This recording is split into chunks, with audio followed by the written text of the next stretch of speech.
దేవుని స్తోత్రం. హల్లెలూయా, హల్లెలూయా, హల్లెలూయా. ఏం పెట్టారు? యేసు ప్రభు వారు ఒక విధమైనటువంటి ప్రార్థన నేర్పిస్తూ ఉన్నారు. ఏం ప్రార్థన? విసుకక నిత్యము ప్రార్థన ఎలా చేయాలో నేర్పిస్తూ ఉన్నారు. విసుకడము అంటే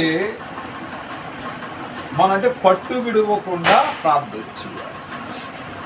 అందుకే ఈ ప్రార్థన పౌలు గారు కూడా ఈ ప్రార్థన గురించి మాట్లాడారు. దశలోని రాసిన అంటే మీరు ఎడతెగగా ప్రార్థన చేయాలి అంటాడు. ఎడతెగగా అంటే ఇంకా అసలు గ్యాప్ లేకుండా ప్రార్థన చేయాలి. దాని ఇంగ్లీష్లో ఏమంటారంటే ప్రే అన్సీజింగ్లీ అంట. అన్సీజ్ అంటే గ్యాప్ లేదు, గ్యాప్ లేకుండా నిత్యము ప్రార్థన చేయాలి. అది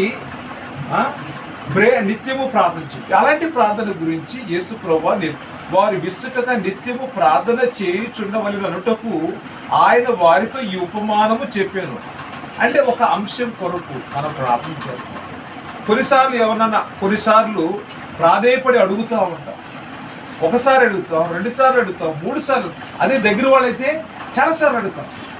దూరం వాళ్ళైతే ఒకసారి అడిగి వదిలేస్తాం. కానీ దగ్గర వాళ్ళైతే ఏంటంటే నమ్మకం. ఏ నమ్మకం?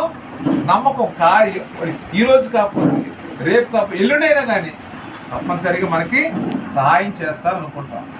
సో ప్రియమైన బిడ్డలారా, అలాగా యేసు ప్రభు వారు మరి తన శిష్యులకు కూడా ఇలాంటి విధానాన్ని తెలియచేస్తూ ఉన్నారు. వారు అంటే శిష్యులు విసుగగా నిత్యం ప్రార్థన ఎలా చేయాలంటానికి ఒక ఉపమానం చెప్పారు. దేవునికి భయపడక మనుషులను లక్ష్య పెట్టకయు నుండి ఒక న్యాయాధిపతి ఒక ఊరిలో ఉన్నాడు. ఎవరున్నారండి? ఒక న్యాయాధిపతి, ఒక లాయర్ గారు ఉన్నారు. ఎక్కడున్న ఊర్లో ఉన్నారు. ఎలాంటి వాడు? దేవుడంటే భయం లేదు, మనుషులంటే భయం లేదు. సో అదే ఊరిలో ఒక విధవరాలు ఉంది. ఆ విధవరాలు ఆయన దగ్గరికి అప్పుడప్పుడు వస్తూ వెళుతూ ఉండేది. ఆయన దగ్గరికి వచ్చి ఒక రోజున నా ప్రతివాదికి నాకును న్యాయము తీర్చమని అడుగుచూ వచ్చిన గాని అతడు కొంతకాలం ఒప్పకపోయేను. ఆమె రోజు వస్తుంది వెళుతుంది, రోజు అడుగుతుంది ఆయన్ని. కానీ ఆ మాటలు ఎప్పుడు కూడా ఆయన పట్టించుకోలేదు, చెవి పెట్టలేదు ఎప్పుడు కూడా ఆయన. అయితే ఏమి జరిగింది? అతడు నేను దేవునికి భయపడకయు మనుషులు లక్ష్య పెట్టకి ఉండినను ఈ విధవరాలు నన్ను తొందర పెట్టుచున్నది. ఏం చేస్తుందంట? రోజు వెళ్ళి విసిగిస్తుంది. సో మన పరిస్థితి కూడా అంతే. మనం కూడా మన యొక్క ప్రార్థన ద్వారా దేవుడు ఏం చేస్తున్నాం? ఏ ప్రార్థనలు? మనకి ఇష్టం వచ్చినట్టు ప్రార్థన చేయడం వల్ల దేవుడిని విసిగిస్తున్నాం. పాఠం చెప్పే టీచర్ గారి పిల్లోడు మాట్లాడుతుంటే విసుకొస్తుందా రాదా? కోపం వస్తుందా రాదా? ఈరోజు ఒక పేరెంట్ వచ్చాడు నా దగ్గరికి. మీరు కొడితే వాడు కంగారు పడిపోతున్నాడండి, స్కూల్కి రాడేమోనండి. తండ్రి భయం చెప్తే టీచర్ ఎందుకు కొడతాడు? తల్లిదండ్రులు భయం చెప్తే టీచర్ పిల్లల్ని కొట్టాల్సిన అవసరం ఉందా? లేదు. తల్లిదండ్రులు భయం లేకపోవడం వల్ల పిల్లలు టీచర్ల మీద తిరగబడుతున్నారు, అప్పుడు ఆయాల మీద తిరగబడుతున్నారు, వాళ్ళు ఇష్టానుసారం ప్రవర్తిస్తున్నారు. అంటే ఇప్పుడు క్లాసులో పాఠం చెప్తున్న టీచర్ పిల్లడు మాట్లాడితే కోపం వస్తుంది, ఆటోమేటిక్గా కోపం వస్తుంది. సో అంటే ఆ 50 మంది 40 మంది ఉన్నప్పుడు వీడి వల్ల అంత డిస్టర్బ్ అవుతూ ఉంటుంది. సో కొట్టడం తప్పు కాదు, కానీ బైబిల్ ఏం చెప్తుందంటే సావవల్లని కొట్టడం తప్పు. వాడు నేర్చుకోవాలని వాడిని శిక్షించాలి. అలాగా అంటే మనం అక్కడ పిల్లోడు తప్పు చేస్తే అంత కోప్పడ్డాం, మన మాటల చేత చాలాసార్లు దేవుని విసిగిస్తున్నాం. ఈ లాయర్ గారు కూడా, ఈ న్యాయాధిపతి కూడా ఈ విధవరాల మాటలు ఎప్పుడు పట్టించుకున్నవాడు కాదు. ఏమంటున్నాడు ఈయన?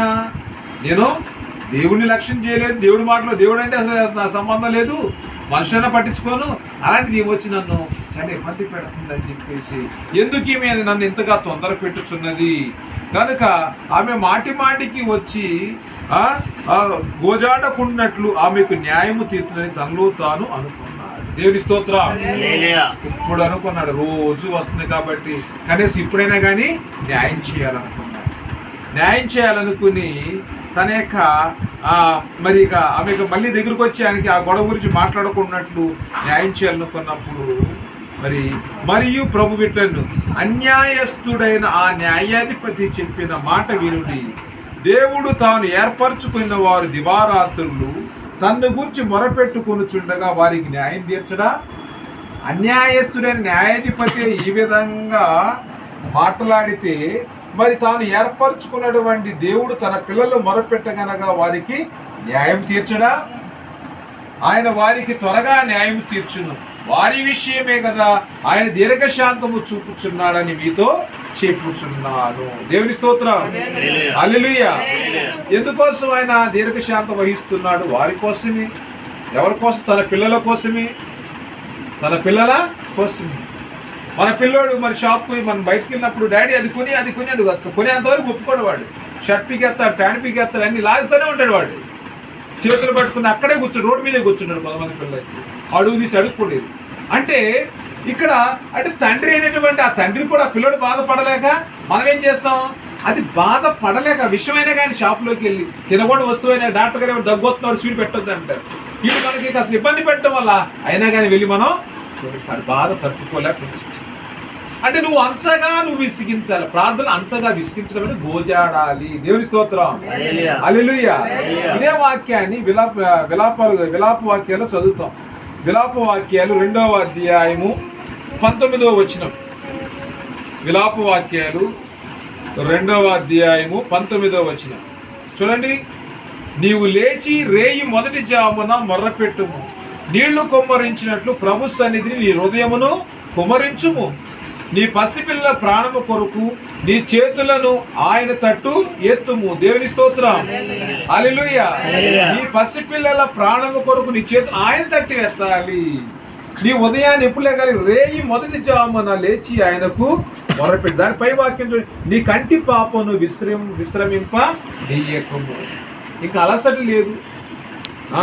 ఇంక ఏ శోధన ఏది ఏమైనా కానీ మన పని ఏమి ఉన్నా లేకున్నా ఎప్పుడు లేగాలి? రేయి మొదటి జామున లేగాలి. ఏమి ఉన్నా లేకున్నా ఏం చేయాలి? ఆయన సన్నిధిలో నీళ్లు కుమ్మరించినట్లు నీ హృదయాన్ని నువ్వు కుమ్మరించాలి. You have to surrender yourself to the will of God. దేవుని యొక్క చిత్తానికి మనము అప్పగించుకోవాలి. దేవుని స్తోత్రం, హల్లెలూయా. అప్పగించుకుంటేనే ఇక్కడ ఏం కలుగుతుంది? మెప్పు కలుగుతుంది. దేవుని స్తోత్రం. నువ్వు పొందుకోవాలి అంటే ఇక్కడ అప్పగించుకోవాలి. నీ హృదయాన్ని ఆయన సన్నిధిలో కుమ్మరించాలి. మనుషుల దగ్గరికి వెళ్ళామనుకోండి హెల్ప్ చేస్తారు. మనుషుల దగ్గరికి వెళ్తే హెల్ప్ చేస్తారు. ఒకసారి ఇస్తారు, 2 సార్లు, 3వ సారి వెళ్తే డోర్లు మూసేస్తారు. వన్స్ అపాన్ ఏ టైం అని 10వ తరగతిలో ఇంగ్లీష్లో ఇంతకుముందు టెక్స్ట్ బుక్లో ఒక పద్యం ఉండేది. ఆయన ఏమని రాశారంటే, మనుషులు నవ్వుతారు. మనుషులంట ఫస్ట్ చూసినప్పుడు మనస్ఫూర్తిగా నవ్వుతారంట. ఎలా నవ్వుతారండి? మనస్ఫూర్తిగా నవ్వుతారంట, హోల్ హార్టెడ్లీ. 2వసారి చూసినప్పుడంట పళ్ళు చూపిస్తారంట. 2వసారి చూసినప్పుడు పళ్ళు మాత్రం they will show their teeth అంతే. తర్వాత అంటాడు, నువ్వు మొదటిసారి ఇంటికి వెళ్ళినప్పుడు అంట చాలా ప్రేమగా ఆప్యాయతగా రండి మా ఇంట్లోకి చాలా సంతోషం రండి అంటాడంట. 2వసారి వెళ్తే తలుపులు వేసేసి లోనికి చూస్తా ఉంటాడంట. మళ్ళీ వచ్చాడు రా బాబు. ఇది బిడ్డ, ఇది మనుషుల తత్వం. కానీ దేవుని తత్వం ఇది కాదు కదా. ఇది దేవుని తత్వం కాదు కదా. అంటే మనిషి సమాజంలో 2 రకాలైనటువంటి మొహాన్ని పెట్టుకుంటాడు. ఇంట్లో ఒక ముఖం పెడతాడు, వీధిలో ఒక దాన్నే డబల్ ఫేస్ అంటారు. డబల్ ఫేస్ అంటే మీరు ద్విమనస్కులు కాకూడదు అని వాక్యం సెలవిస్తుంది. మీరు దైవాన్ని ధనాన్ని ప్రేమించలేని వాక్యం చెప్తుంది ఇక్కడ. ద్విమనస్కులు కాకూడదు అంటుంది ఇక్కడ. అంటే మనిషి డబల్ ఫేస్ అంటే ఇంట్లో ఒక విధంగా ఉంటాడు, వీధిలో ఒక విధంగా ఉంటాడు. ఆఫీస్కి వెళ్తే ఆఫీసులో ముఖం పెడితే ఒక విధంగా ఉంటాడు, చర్చికి వెళ్తే చర్చిలో ఒక విధంగా ఉంటాడు, ఇంట్లో ఉంటే ఇంట్లో ఒక విధంగా ఉంటాడు. అంటే మనిషి యొక్క స్వభావంలో మార్పు వచ్చేసింది. కానీ ఇక్కడ మనము ఏం చేయాలంటే, నీళ్లు కుమ్మరించినట్లు ప్రభు సన్నిధిని నీ హృదయాన్ని కుమ్మరించాలి. మనం ఇక్కడ పైకి ఏది చేయకూడదు. పైకి మాట వరుసకి దేవుని సన్నిధికి కూడా చాలా మంది, నేను ఆదివారం చర్చికి వెళ్ళానని పేరుకి వెళ్ళేవాళ్ళు ఉన్నారండి. ఏంటంటే ఆదివారం చర్చికి వెళ్ళాలి, నామమాత్రపు క్రైస్తవులు, పేరుకు మాత్రమే వెళ్ళేవాళ్ళు చాలా మంది, కోట్ల మంది ఉన్నారు. నేను చెప్తున్నాను, కోట్ల మంది ఉన్నారు. ఆ టైం అంటే టైంకి వెళ్ళొచ్చేవాడు కోట్ల మంది ఉన్నారు. నా స్నేహితులు చాలా మంది దూరదేశాల్లో ఉన్నారు. వాళ్ళందరూ అంటారు టైం అంటే టైంకి వస్తారంట వాళ్ళు. ఆ టైం దాంట్లో ఉండరండి, చర్చిలో ఉండరండి. దేవుడి కంటే కూడా వాళ్ళకి టైం ముఖ్యం. దేవుడి కంటే కూడా టైం ముఖ్యం. ఈ విధంగా ఏమవుతుందంటే భక్తి అంతా కూడా సన్నగిల్లిపోతుంది. ఈ రోజున మనం కూడా రెడీమేడ్ ఆన్సర్స్ కోసం వెళ్ళి ప్రభా అని భయంకరమైన శోధలో నేను తప్పించు ప్రభా, నువ్వు తీసేసావు ప్రభా, ఈ శోధ తీసేసావు, నీకు వందనాలు అంటే అయిపోయింది ప్రార్థన. ఇలాంటి ప్రార్థన చేసేవాడు కూడా ఉన్నారు. అంటే ఒకప్పుడు మనం వెళ్ళిపోయి ఎక్కడ బొమ్మ చూస్తే దండం పెట్టుకునేవాడు. ఆ విధంగా ఆ భక్తికి నీకు తేడా ఏమనుందా? ఏమన్నాడు? వాక్యం ఏమన్నాడు? నీ కంటి పాపను విశ్రమింపనీయకుము అన్నాడు. అంటే ఇంకా యేసు ప్రభు వారు మరి ఆయన అస్సలు ఆయన ఎలాంటి ప్రార్థన చేశాడంటే, దేవుని బిడ్డలారా, ఇక భూమి మీద ఎవరు కూడా ఆయన ప్రార్థనలు చేయలేదు. చూడండి మార్కు సువార్త 14వ అధ్యాయం, మార్కు సువార్త 14వ అధ్యాయం. దేవునికి స్తోత్రం, హల్లెలూయా. మార్కు సువార్త 14వ అధ్యాయంలో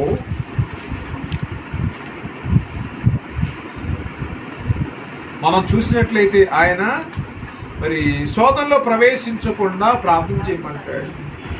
38 వచ్చి చూడండి. మీరు శోధనలో ప్రవేశించుకున్నట్లు మెలకువగా నుండి ప్రార్థన చేయండి. ఆత్మ సిద్ధమే గాని శరీరము బలహీనమని పేతురుకు చెప్పి తిరిగిపోయి ఇంతకుముందు పలికిన మాటని పలుకుచు ప్రార్థించి ఆయన తిరిగి వచ్చి చూడగా వారు నిద్రించుచుండిరి. ఎలైనగా వారి కన్నులు భారముగా ఉన్నాయి. ఎవరు వీళ్ళు? గురువు గారితో నడవని శిష్యుడు. అంటే ఒక గురువు గారు చింతాక్రాంతుడై ముఖమంతా కూడా రక్త బిందువులుగా తయారైపోయి ఎర్రగా కందిపోతే రక్తం కారుతున్నంతగా ఆయన ప్రార్థన చేస్తూ ఉంటే వీళ్ళు ఎలా ఉన్నారంటే నిద్రపోతున్నారు. వాళ్ళ కన్నులు భారంతో నిండిపోయినాయి అంట. వాళ్ళందరూ కూడా నిద్రపోతూ ఉన్నారు. ఆయన ఏమని చెప్పాడు? మెలకువగా ఉండి ప్రార్థన చేయమన్నారు. వీళ్ళందరూ కూడా మెలకువగా ఉండి అడిగారండి. ఆయన వచ్చి దేవుని బిడ్డలారా, యేసు ప్రభువు తన శిష్యుని మెలకువగా ఉండి ప్రార్థన చేయమన్నారు. కానీ వీళ్ళు ఏం చేశారు? నిద్రపోతున్నారు. అంటే గురువు గారి కోసం వాళ్ళు త్యాగం చేయలేరని నిద్రని మనం ఆన్లైన్ ప్రేయర్ చేస్తున్నాం. ఇప్పుడు దేవుని బిడ్డలారా, చాలా మంది మీలో ఏకీవిస్తున్నారు నాతో. ఎందుకంటే ఆన్లైన్ ప్రేయర్లో మనం కొన్ని కుటుంబాలు ఈ మధ్య నడిపిస్తూ ఉన్నాం. మనకి స్థిరమైనటువంటి సంఘము లేదు కాబట్టి కొన్ని గృహాల్లో మనము ఏం చేస్తున్నాం? ప్రార్థన చేస్తూ ఉన్నాం. భారం కలిగి ప్రార్థన చేస్తున్నాం. దేవుని స్తోత్రం. ఆ కుటుంబం కోసం భారం కలిగి ప్రార్థన. ఈ రోజున మనము సహోదరి గృహం కోసం ప్రార్థన చేయడం, వారి కుటుంబంలో ఉన్న శోధన ఆటంకం తొలగిపోయి ప్రార్థన చేయడానికి ఎలా ఉన్నామంటే కంటి పాపను విశ్రమింపడం లేదు. మన యొక్క మనస్సుని ఇంకా వేరే చోట ఉండనీయకుండా ఇక్కడ ప్రార్థన జరిగించడానికి దేవుడు మంచి అవకాశం ఇచ్చి ఉన్నాడు. మరి ఇక్కడ అప్పుడు దేవుని బిడ్డలారా, యేసుప్రభు వారిని వారిని చూసి తిరిగి వచ్చి వాళ్ళు ఎదురించి ఉన్నారు. ఏదైనా వారి కన్నులు భారంగా ఉండి ఆయనకి ఏమి ఉత్తరం ఇవ్వను ఆయనకి తోచలేదు. ఎంత చెప్పినా కానీ వీళ్ళు నిద్రపోతున్నారు. ఇంకా ఏం చేయాలి ఆయనకి? మరి ఈ రోజున మనము ఈ స్థితిలో ఉండి ఈ విధంగా ఉండి ఈ కుటుంబం కొరకు ప్రార్థన చేయకూడదు. ఎందుకంటే ఒక పట్టుదల కలిగి మనము పట్టు విడగకుండా విసుగకుండా ప్రార్థన చేయాలి. ఆ స్వభావం ఉంటేనే ప్రార్థన చేయాలి. మరి ఈ ప్రార్థన దేవుడు ఆలకించినట్లుగా మనం ప్రార్థన చేస్తూ ఉన్నాం. దేవుని స్తోత్రం, హల్లెలూయా, హల్లెలూయా. దేవుని బిడ్డలారా, మరి యోబు భక్తుడు అంటాడు, యోబు గ్రంథము 4వ అధ్యాయం చూడండి. యోబు గ్రంథము 4వ అధ్యాయము 6వ వచనం. ఎవరైనా చదివి సహాయం చేయొచ్చు. నీ భక్తి నీకు ధైర్యము పుట్టింపదా? నీ యథార్థ ప్రవర్తన నీ నిరీక్షణకు ఆధారము కాదా? దేవుని స్తోత్రం. నీ భక్తి నీకు ధైర్యము పుట్టింపదా? నీ యథార్థ ప్రవర్తన నిరీక్షణకు ఆధారము కాదా అని వాక్యం సెలవిస్తున్నది. దేవుని బిడ్డలారా, మరి దేవుడు ఈ రోజున మన భక్తిని ప్రశ్నిస్తూ ఉన్నాడు. మన యొక్క ఉనికిని, నీ క్రైస్తవ భక్తిని ప్రశ్నిస్తూ ఉన్నాడు. నీ యథార్థ ప్రవర్తనని ఆయన ప్రశ్నిస్తూ ఉన్నాడు. ఒకసారి అర్థం చేసుకోవాలి ప్రియమైన బిడ్డలారా, నీ నిరీక్షణకు ఏమీ ఆధారం కాదు. నీ భక్తి నీ నిరీక్షణకు ఆధారం కాదా? నీ యథార్థ ప్రవర్తన నీ నిరీక్షణకు ఆధారం కాదా? ఎందుకంటే దేవుడు కార్యం చేయాలంటే ఇక్కడ ఏముండాలి? ఇక్కడ నీ భక్తి చాలా బలం కాదు. నీ భక్తి చాలా బలం. హెబ్రీయులకు రాసిన లేఖ 12వ అధ్యాయం చూడండి. హెబ్రీయులకు రాసిన లేఖ 12వ అధ్యాయము 3వ వచనం. 3వ వచనం ఫస్ట్ నుంచి చదవండి. ఇంత గొప్ప సాక్షి సమూహం మేఘం వలె మనను ఆవరించి ఉన్నందున మనము కూడా ప్రతి భారమును సులువుగా చిక్కులు పెట్టి పాపను విడిచిపెట్టి విశ్వాసమునకు కర్తయు దాన్ని కొనసాగించు వాడని యేసు వైపు చూస్తూ మన ఎదుట ఉంచబడిన పందెములో ఓపికతో పరిగెత్తుదుము. దేవుని స్తోత్రం. విశ్వాసమునకు కర్తయు దానిని కొనసాగించు వాడునైనా యేసు వైపు చూచుచు మన ఎదుట ఉంచబడిన పందెములో ఓపికతో పరిగెత్తుదుము. మన ముందు ఉంచబడినటువంటి పందెము ఏమిటి అంటే నిరీక్షణ. ఏమిటి? నిరీక్షణ. నీ భక్తి నీకు ధైర్యము పుట్టించదా? నీ యథార్థ ప్రవర్తన నీకు నిరీక్షణ కలిగింపదా అన్నాడు కదా యోబు గారు. అవునా? యోబు గ్రంథం మనం చదివాం కదా. ఇప్పుడేమన్నాడు? విశ్వాసానికి కర్త దాన్ని కొనసాగించు వాడైన యేసు వైపు చూచుచు మన ఎదుట ఉంచబడినటువంటి పందెములో ఇక్కడ మనం ఏం చేయాలి? ఓపిక కలిగి పరిగెత్తమన్నాడు. పరిగెత్తమంటే ఇక్కడ ప్రార్థన చేయమన్నాడు. దేవి స్తోత్రం. అంటే ఓపిక అనేది మనిషికి, పట్టుదల అనేది మనిషికి. ప్రార్థనలు ఏముండాలని మనకి? ఓపిక ఉండాలి, ప్రార్థనలో పట్టుదల ఉండాలి, ప్రార్థనలో హృదయాన్ని కుమరించాలి, ప్రార్థనలో సంపూర్ణమైనటువంటి విశ్వాసము, నమ్మకం ఉండాలి. నమ్మకము కలిగి ప్రార్థన చేయాలి. మన ఇంటిలో ఏమి ఉండాలి? దేవుని సన్నిధి ఉండాలి. దేవుని స్తోత్రం. హల్లెలూయా, హల్లెలూయా. ఒబేదేము ఇంటిలో దేవుని మందస్సము ఉంటే ఒబేదేము కలిగిన సమస్తమును దేవుడు తన ఇంటిని, తన పిల్లల్ని, సమస్తాన్ని ఆయన ఆశీర్వదించాడు. దేవుని స్తోత్రం. హల్లెలూయా. ఈ గృహములో ఈ రోజున దేవుడు తన సన్నిధిని ఏర్పాటు చేసుకుని హల్లెలూయా, హల్లెలూయా. దేవుని పెట్టినారా? దేవుడు ఇటు రీతిగా మనందరినీ కూడా ఎవరి వైపు చూడాలి? ఇప్పుడు మనం ఎవరి వైపు చూడాలి? ఈ యొక్క కార్యము జరిగించేటువంటి దేవుని వైపు మనం చూస్తూ మన విశ్వాసములో ఓపికతో పరిగెత్తాలి. దేవుని స్తోత్రం. మనుషుల వైపు చూస్తే మరి ఇదే విషయాన్ని హబక్కు గారు 3వ అధ్యాయం చూడండి. హబక్కు గ్రంథము 3వ అధ్యాయము. దేవునికి స్తోత్రం. హల్లెలూయా, హల్లెలూయా. హబక్కు గ్రంథము 3వ అధ్యాయము చివరి వచనాలు చదువుతూ ఉన్నాను. అక్కడ 17, 18, 19 వచనాలు. అంజూరపు చెట్లు పూయుకుండినను, ద్రాక్ష చెట్లు ఫలింపకపోయినను, ఒలివ చెట్లు కాపు లేకపోయినను, చేనిలోని పైరు పంటకు రాకపోయినను, గొర్రెలు దొడ్డిలో లేకపోయినను, శాలలో పశువులు లేకపోయినను, నేను యెహోవా యందు ఆనందించేదను. మన పాట పాడుకున్నానంట. నేను యెహోవా యందు ఆనందించేదను, యేసునందే ఆనందించును. నా రక్షణకర్త అయిన నా దేవుని యందు నేను సంతోషించేదను. ప్రభువు యెహోవాయే నాకు బలము. ఆయన నా కాళ్ళను లేడి కాళ్ళ వలె చేయును, ఉన్నత స్థలముల మీద నన్ను నడువ చేయును. దేవుని స్తోత్రం. హల్లెలూయా, హల్లెలూయా. దేవుని శాలలో పశువులు లేకపోయినను, దొడ్డెలో గొర్రెలు లేకపోయినను, నేను యెహోవా యందు ఆనందించేదను. పౌలు గారు మీరు ఎల్లప్పుడూ ఆనందించమన్నారు. యేసునందు ఎల్లప్పుడూ నిత్యము ప్రార్థన చేయమన్నారు. ఎల్లప్పుడూ కృతజ్ఞతాస్తులు చెల్లించమన్నాడు. ఈ రోజున మీరు సహోదరి సహోదరులారా మన యొక్క హృదయాన్ని ఆయన సన్నిధిలో కుమ్మరించినట్లయితే ఆ యొక్క మరి కఠినాత్ముడైనటువంటి న్యాయాధిపతి ఏ విధంగా తీర్పు తీర్చాడు, అన్యాయస్తుడైనటువంటి ఆ న్యాయాధిపతి ఆమెకు తీర్పు తీరిస్తే దేవుడు తాను ఏర్పరచుకునే వారు దివారాత్రులు తన గురించి అమ్మా ఎలాగా దివారాత్రులు అమ్మా ఎలా ప్రార్థన చేయాలి? దివారాత్రులు ఏం చేయాలి? ప్రార్థన చేస్తుంటే వారికి న్యాయం తీర్చడా? ఇది దివారాత్రులు వారు ఏర్పరచుకున్న వారు తన గురించి మొరపెట్టుకొని చుండగా వారికి న్యాయము తీర్చడా? అంటే న్యాయం తీర్చారా తీర్చలేనా?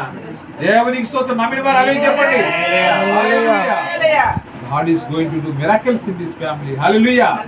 Hallelujah. అది రెండంతల ఆశీర్వాదం దేవుడు కలిగిస్తారండి.